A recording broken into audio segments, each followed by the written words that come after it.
Well, thank you all for coming tonight.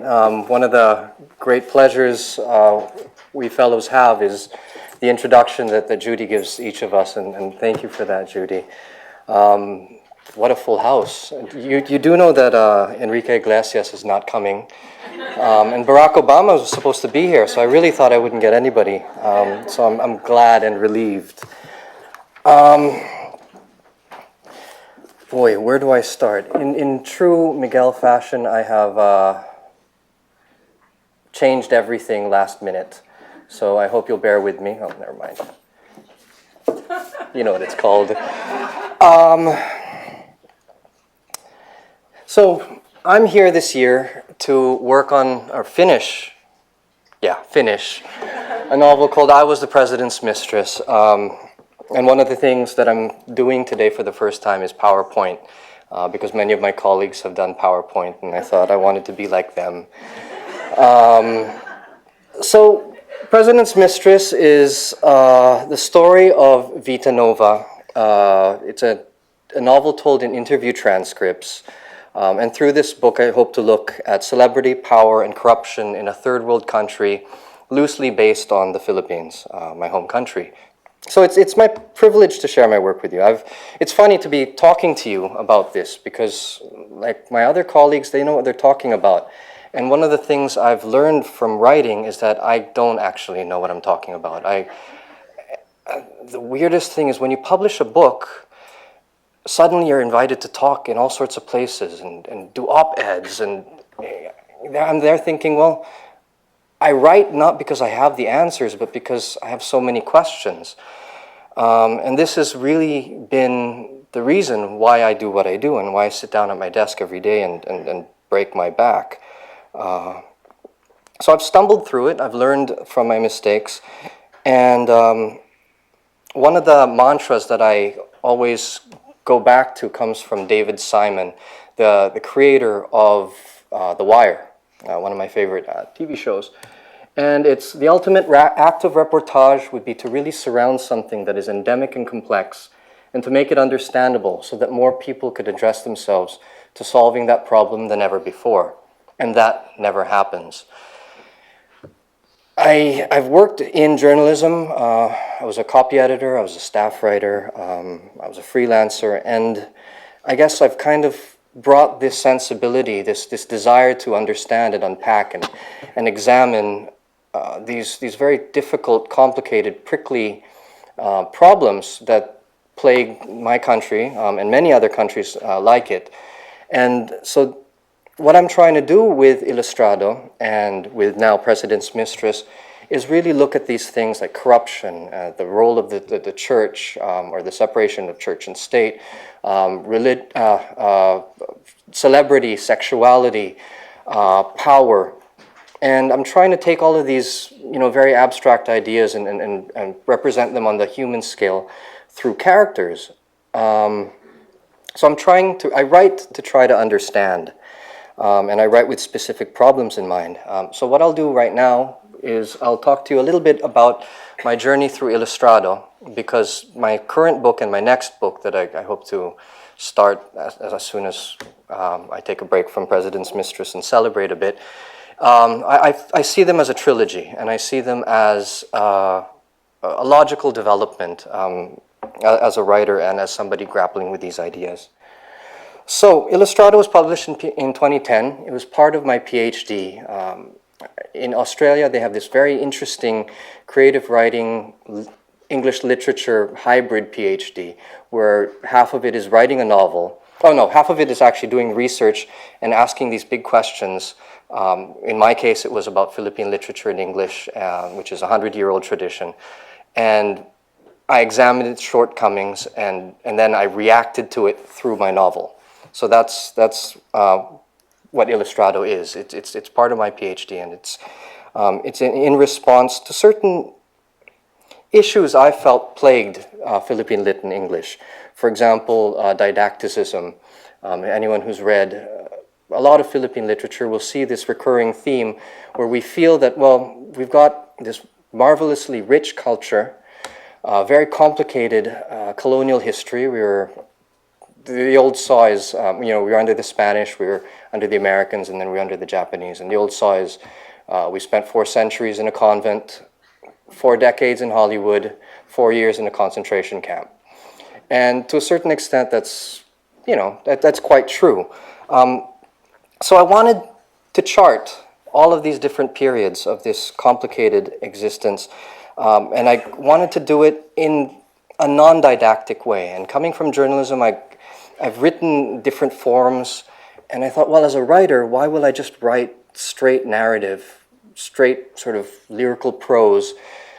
Why don't I take these forms of writing that are inherently didactic, blog entries, essays, newspaper reports, even jokes, things like that, and why don't I use them as different tools in my writer's tool belt, and create a novel based on these things so that it's inherently didactic without feeling didactic. So you're not reading a book and saying, oops, we're going to shift gears here now, and this is the potted history.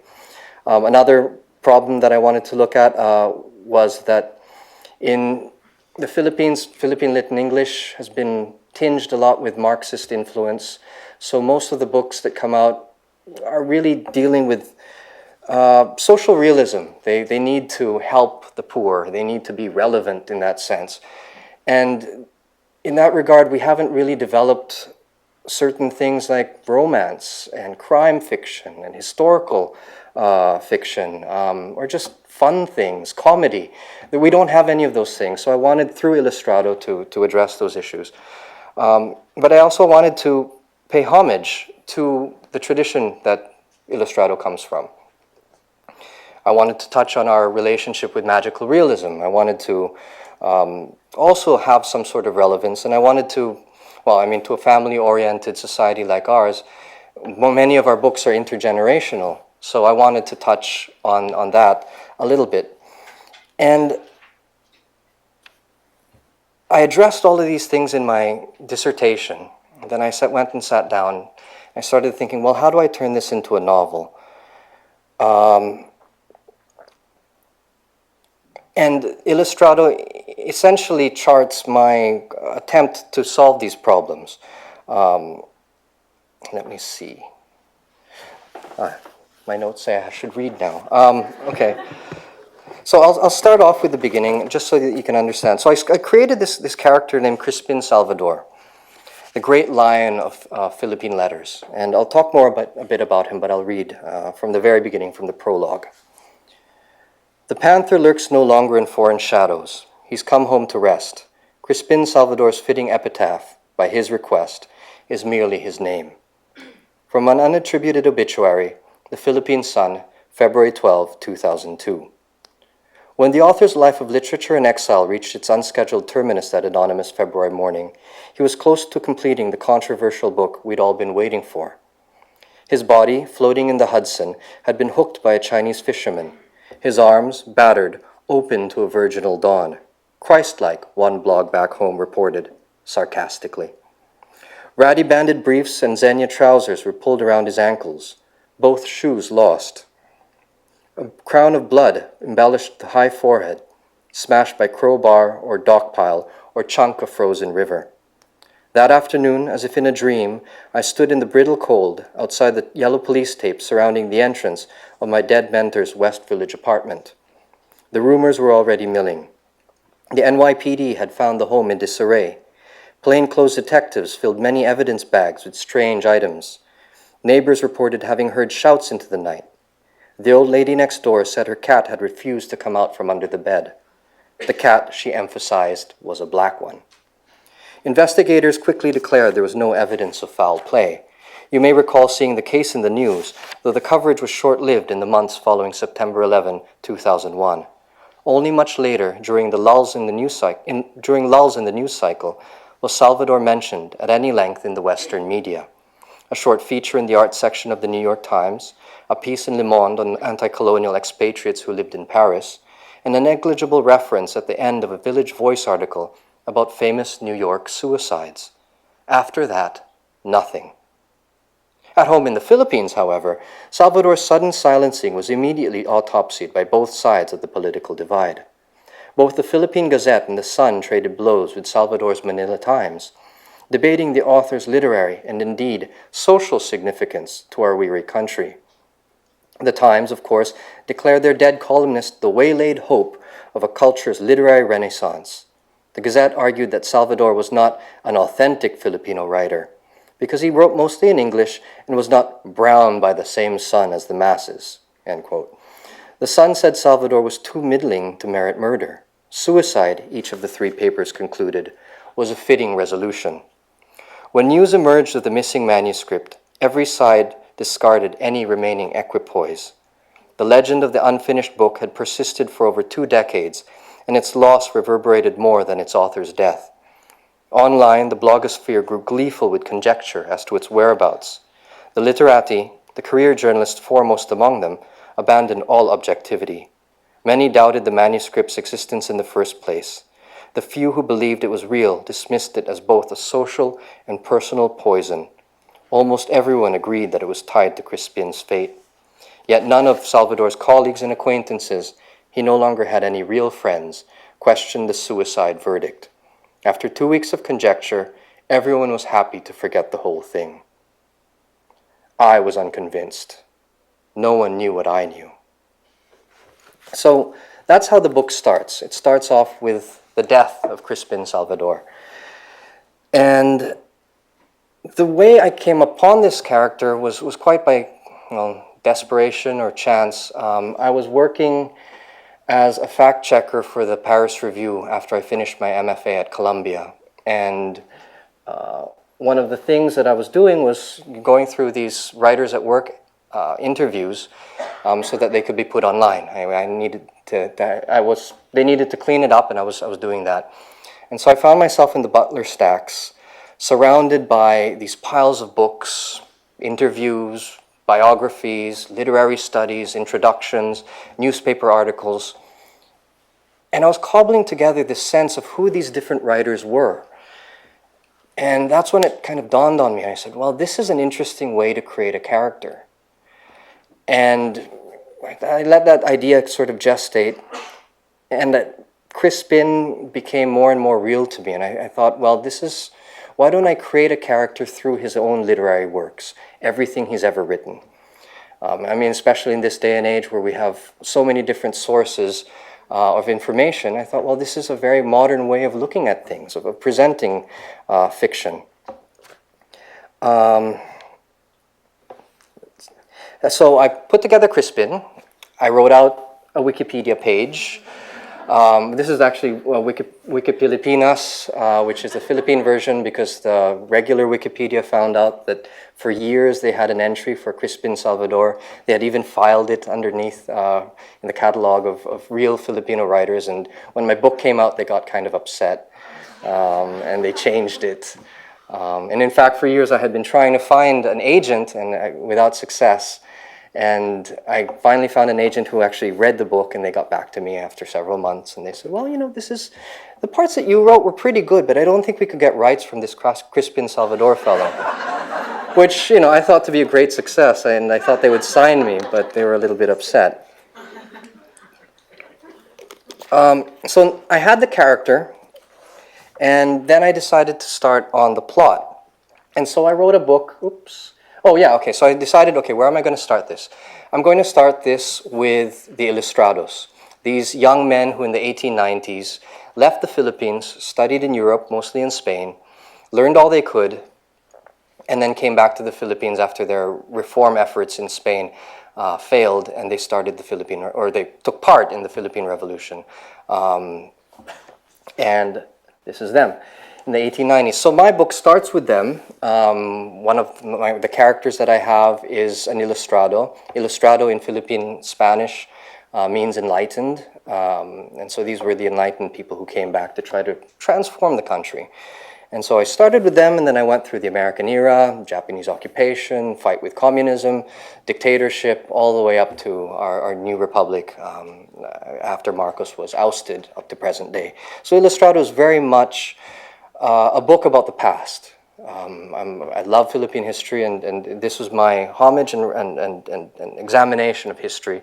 It's most especially the failure of the elite over the generations. So I wrote this book first as a straight narrative, typical plot structure that we all learn about in high school. First described by the playwright Gustav Freytag. Introduction, rising action, climax, falling action, resolution. We all know that. And I wrote a book, 200,000 words, that kind of took from different quotes from Crispin's book, works, and it was terrible. I fell asleep reading it, trying to revise it. And in despair, I thought, a linear type of narrative is not the way to cover as much ground as I want to. So, in despair, this was when I was living in Australia, I plopped myself in front of the television, I smoked my bong, I put in a VHS tape for this documentary called The Dreamweavers, and it was this documentary about the Muslim weavers in Mindanao called the Tiboli. And I was very interested in seeing how they wove these tinalaks, which are tapestries that are very traditional. We see them in all sorts of souvenir shops. And we take them for granted. They're often used as table runners. But I had never seen how they were actually made. So, first, we see them with the abaca fiber, which is a sort of banana plant, which they strip and dry and weave,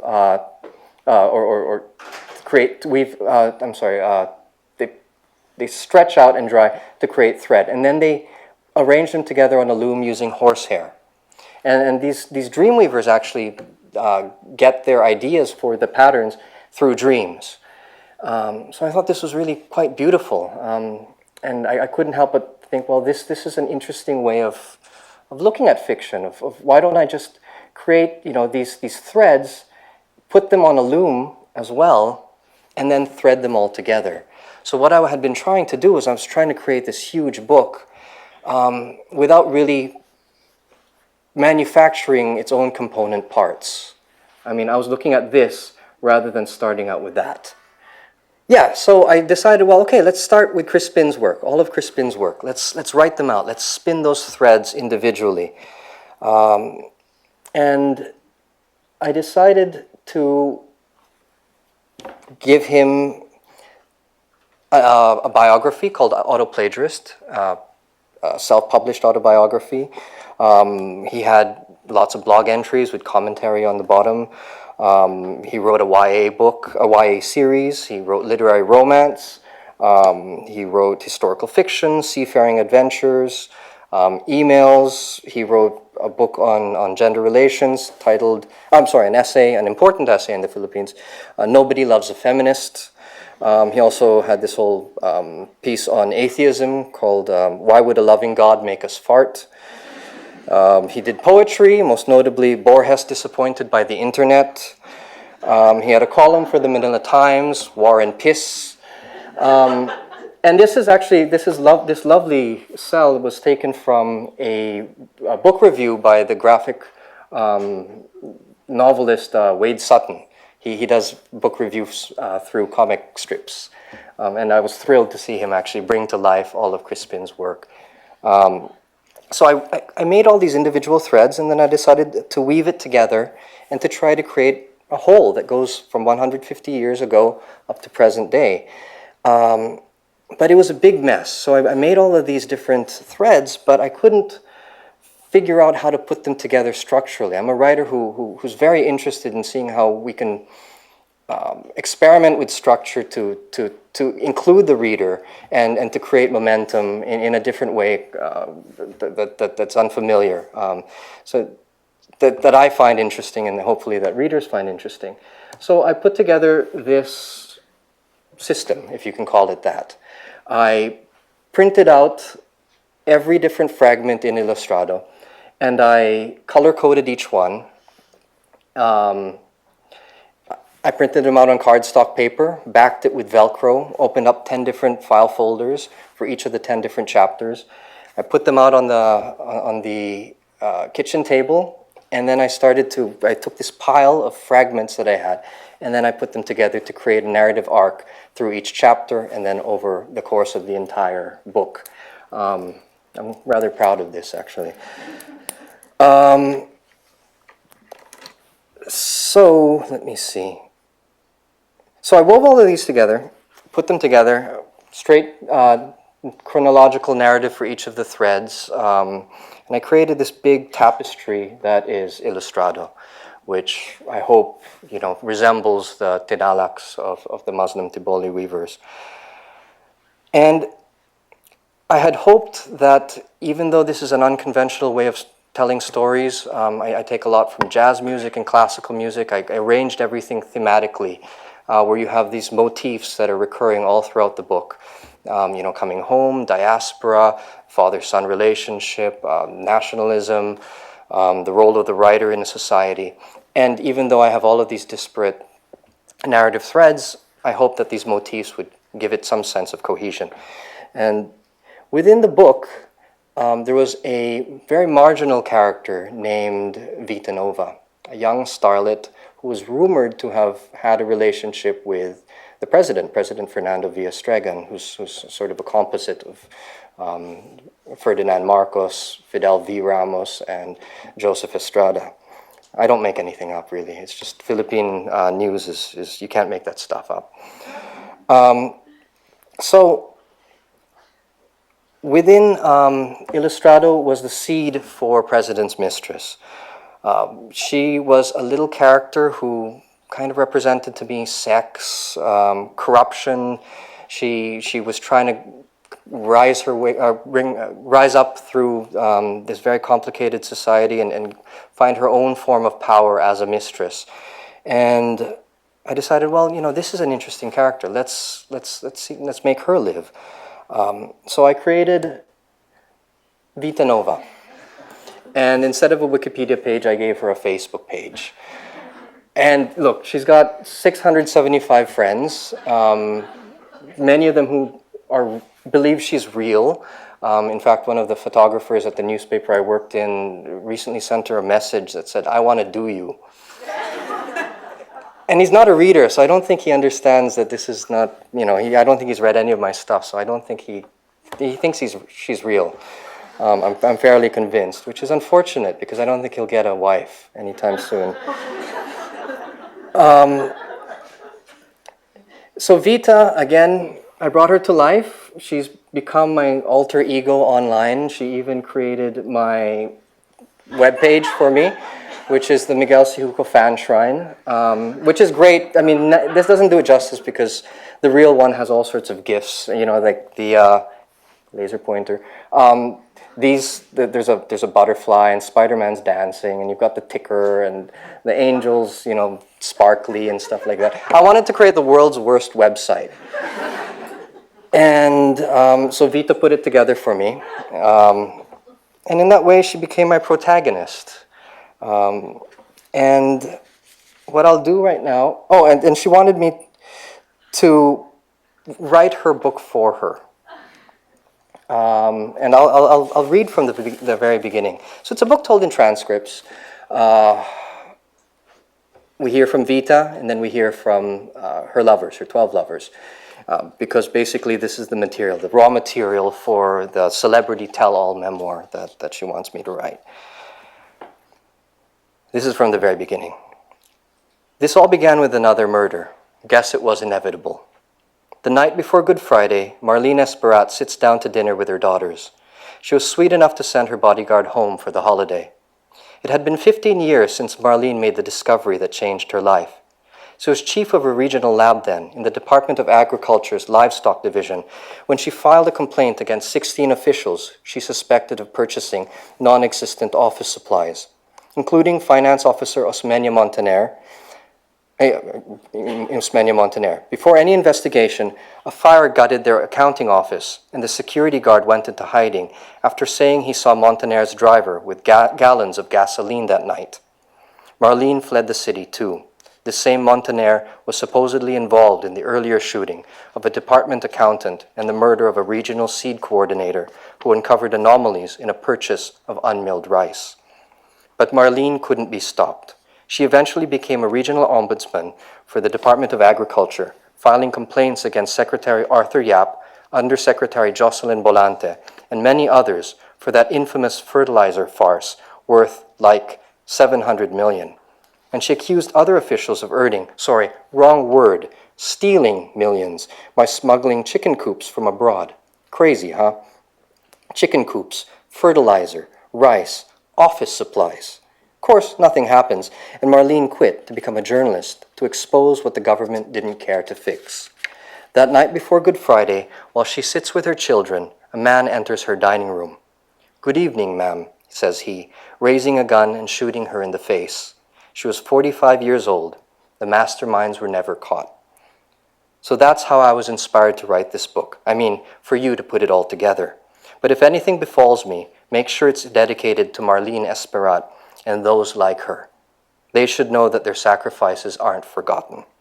Vita Nova, final interview, December 2. And then the next section, Vita Nova, interview 1 of 12, April 1. So, the president's birdie's thick, like a thumb, and hard to find under the paunch of hair that makes a nest for it to rest or repose if you think it's better to be poetic when discussing the penises of powerful men. Or am I being too controversial again? Just trying to be totally honest. Guess that's sometimes the same thing. I should just talk? Okay, I like that. Vita Nova, raw and unedited. Welcome to her celebrity tell-all memoir. It's setting a sweaty, heaving country where the future is always promised and men act like boys and women are punished for their power. The time, ever now. The plot, a lost lass rises from the ashes. A desperate assassin brandishes a pistol. A government falls to a scandal everyone calls Sexy Sexy Gate.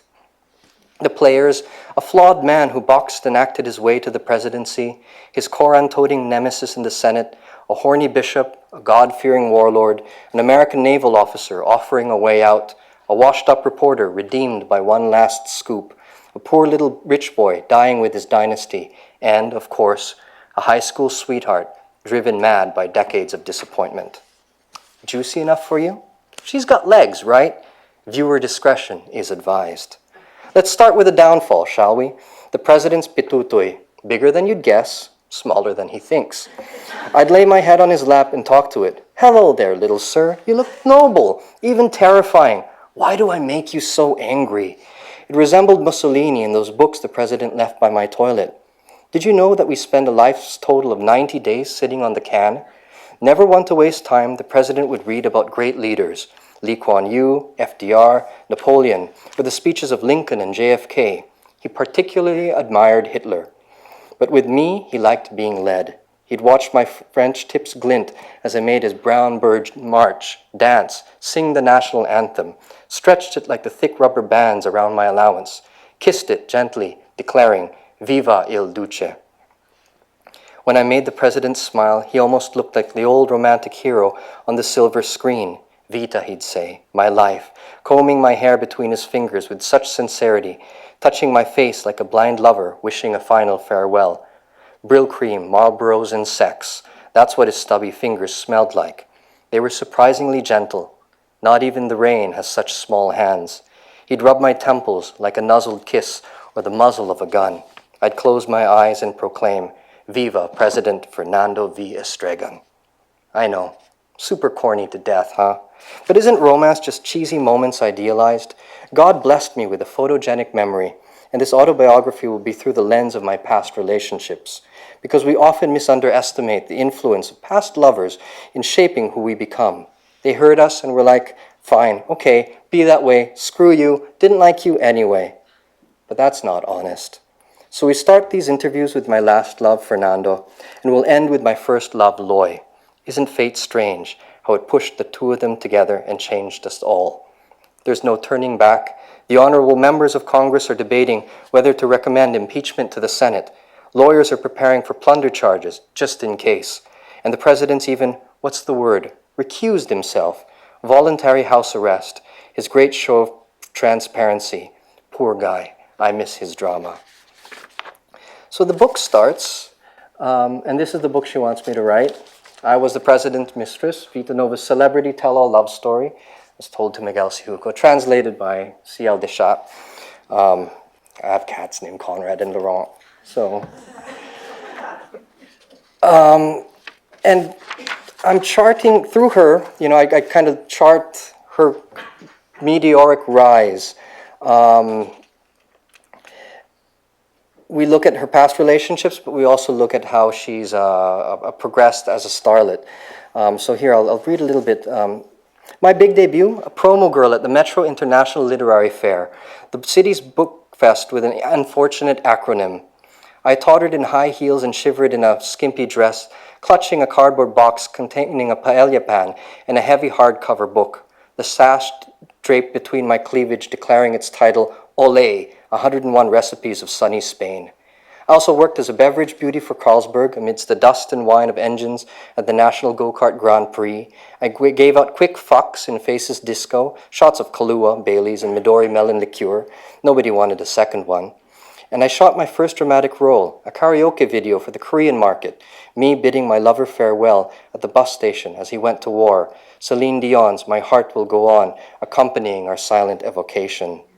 Then some back-to-school catalogs, department store fashion shows, a print ad for armpit whitener, until finally Vita decides to become the calendar girl of 1995 for Great Horn of Africa Hardware Corporation, busting out of overalls for January, smudged strategically with grease for December, with various tools covering my privates for months in between. And we chart her course through her first movies, Spin the Bottle, which was a teenage romance, all the way up to Spin the Bottle 2, Back to School. Later on, she gets her first role, Demonia, a tale of lust and deception. Demonia, a story of a good girl gone bad. When society comes between her and true love, she becomes Demonia. We have her musical career as well, including the band she was with, the Hello Kitties, Sabotage Love, This is my tragedy, I am who I want to be, sabotage love, sabotage love. This is my reality, I am who I want to be, sabotage love, sabotage love. I don't know if you've heard this one. She had her first billboard, the largest ever at the time, Vita, 40 feet tall over the Uhuru Highway, and only a Triumph Amoret 300 bra and a Daisy Desire hipster shorty. She had several albums, including Curricula Vita, La Dolce Vita, which had, the banana song, pick it, peel it, push it, bite it, you say Deo if you like it, banana, na na na. And of course, Bouncy Baby, big, juicy, round, baby, what's it sound? Bump, jiggle, pound, can you feel the ground? Oh, my bouncy baby, oh, you drive me crazy. And then, of course, she started the reality show, The Triple Threat, where she went on to become quite famous after coming in second. And so we have the 12 different characters. We have, the president all the way up to laser pointer, the president all the way up to her first love. And they all represent a certain facet of Philippine society. And one of the things I'm interested in doing, and I guess we can talk a little bit more about it in the Q&A, because I should have timed this better. But one of the things I'm interested in doing is looking at characters who are engaged in politics, corruption, all sorts of shenanigans, and the rationalizations they all make. In the Philippines, politicians everywhere will never do something because it's the right thing to do. They'll only do something because it's politically expedient. And of course, then they'll make all of these rationalizations that, it's for my family, it's for whatever. And all of these characters within the book represent different facets of power, and they've made certain rationalizations to justify it. So I'll be reading one last section from Rolex Aguirre, actually, who is a governor who rose to power in the Second World War as a 15-year-old rebel against the Japanese, and with those guns, he started to build an empire that he's held on to for the past 60 years. Money, it makes the world go round. You know it, we all need it. Whatever color, whichever name, cash, quid, bucks, bread, dough, rhino, coca, mula, it's what connects us in this world of conflict, religions, borders. It starts as a lone coin, a soiled piece of paper, a peso, a rupiah, a rupee, a renminbi, or a ruble, a ringgit, a baht, a cordoba, a kwacha, a dinar, a taka, a somoni. However you call it, it's money. The lowest bit, a fragment of a whole, distinct as a number, but lost among many. Like a book hidden in a library. It's a slice of rock, a leaf of paper, an integer, its value nearly nil if not for others like it. It's an electric current, a matter of faith, an agreement, legal tender, wired instantly between secure servers. It is withdrawn, passed along, changing form, once again from singular to part of a multiple, like blobs of mercury, dividing and rejoining, or gusts of steam merging into one.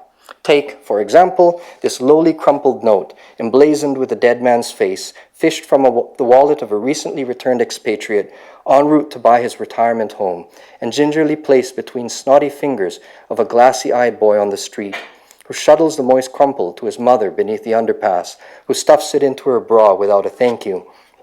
Night falls and the syndicate man arrives for his percentage, bending it into the roll he owes the cops who let him work that corner. In the precinct past midnight, the police converge, handing their sergeant his share, who on his way home passes the councillor's house, dropping it into the mailbox for the maid to give the secretary, who scoops it into a paper bag for the mayor. After dinner, the mayor, a former student radical, now a golf handicap of 9, sits on his bed in yellowing jockey shorts, counting what's no longer just money or earnings or livelihood, but officially now grease or baksheesh, tea-money, chai, sinbone or sweetener, tallied and shuffled, rubber banded together, to be shut in his wall safe with a comforting click. If not for his wife, who knocks and asks sweetly for an advance on next week's allowance. Have fun with this, he says, handing her a stack that includes our lowly intrepid note, which isn't spent with others at Starbucks next morning, or Prada that afternoon, but folded into the hands of her driver, far more than usual for his dinner, as he waits for her outside the church, when really she's in an apartment overlooking the neon steeple, squeezed between the biceps of her studly young lover. This chauffeur, however, is as frugal as he's faithful, and in the car he drowns out his grumbling stomach by humming along to the Bee Gees on an FM station. To his own bed he arrives past 2:30 in the a.m., and at breakfast he gives all he has to his wife to invest in their private little business, doctoring expiration dates on medicines that are sold to public clinics. Onwards goes our lowly, adventurous bill, licked with others into an envelope and delivered to the House of Representatives, to a secretary named Vanjie, who, whispering, counts thrice the amount, her hands beneath her desk, and places it inside the Bible in her boss's left drawer, between Genesis and Exodus. Hours later, the congressman, in a circle of lamplight in his empty office, drops into his briefcase the blessed bundle and rushes to the presidential palace, late for Tuesday's poker. As he sits and stacks his chips, the case is lifted invisibly from his side by a presidential aide who, fat and asthmatic he may be, can always be relied upon to deliver the goods to a bank across the city, to the checking account of one Mr. Pardo, who does not exist, but who nonetheless wires, online an hour later, a noteworthy sum to a numbered account in downtown Zurich. Not a week passes before the dutiful Swiss-German fund manager transfers it the other way, to an escrow belonging to the First Lady, who may or may not even know of its existence. Yet another trusted underling, this one named Nelson, visits another bank after lunch, and in his windowless office divvies bricks of 500 grand, packed in small boxes and wrapped in Christmas paper, though it's only November, before distributing, after dessert but before coffee, to the 18 congressmen, senators, and legal luminaries on the Electoral Reform Supercommittee, who burp up flavors of either porterhouse or salmon while shaking their presents and making jokes about having always wanted iPods. Among them, a former two-star general on his first Senate term, back straight and shoulders trustworthy, sends his present, or wayward bill included, to an Indian money changer who transforms it with others into crisp green notes, each bearing a bemused Ben Franklin. These, as I'm sure you've heard, or placed in his socks in his suitcase and carried by the general's sons westward ho to California to pay for a condominium overlooking the Golden Gate Bridge. As a reward for this errand, the youngest boy, who works at an environmental nonprofit and is suspected even by his mother of being gay, keeps 10 Benjamins and flies home for the holidays and, still jet-lagging, visits the family Indian to convert from his savings 5 notes into what they once were, before calling a friend who sells him 20 ecstasy tablets in the shape of Bart Simpson's head. So, from dealer to supplier, our intrepid note goes, on to the muscled lieutenant of the city's drug king, to his clever but ugly daughter, to the city inspector who's been taking great pleasure in righteously delaying for weeks the opening of the girl's cell phone accessory shop. The slow-footed, quick-tongued inspector later lopes back to City Hall, chancing fortuitously on the vice-mayor, who holds out his hand in the doorway to accept without shame the monthly dues. For the sake of the proposed light rail development, of course, which will bring investment to a ramshackle part of the city, but only once a certain magistrate is persuaded to rule against the pesky residents of a shanty town. The judge, who's not a bad man, and certainly a lover of progress, if not the arts, sends his daughter in Iowa her semestral tuition for the creative writing program, where she's crafting short stories which she admires for their poetry and honesty in discussing the problems of their troubled third world country. And from there, from her full fare international student payment to the construction of a new science lab, to a contractor doing the plaster work, to a drive-through ATM in Reno, Nevada, beneath a sunny desert sky, we wave goodbye to this Bill, who has, with all the excited vigor of the colonial mentality, become definitively a foreigner, a greenback, an eagle clutching arrows, a pyramid and an all-seeing eye, a Washington crossing the palm, to be stuffed into the G-string of an aging stripper, to be strewn over a bed with stained satin sheets, to be handed to a panhandler holding a sign saying war veteran in disparate times, to be spent on antidepressants from cheerful Big Pharma, to be given to lobbyists on K Street, to be injected into super PACs of politicians on the Hill, to be positively used on negative campaign ads, to be trickled down to small businesses, to be taken into taxation, to be dispensed on defense budgets and the surge in the Middle East, to be sent to dictators as foreign aid in the war on terror, to be returned inevitably to the cycle that is the mythical world economy that makes the planet spin, that brings us all together. Call it necessary, call it a living, call it the fruit of your hard toil. But whatever you do, don't dare call it clean. Money's as filthy as we are dirty, every one of us. No, my dear boy, don't ask me about corruption. It's not something I invented, agree with, or like, but where would we be without it? Thank you.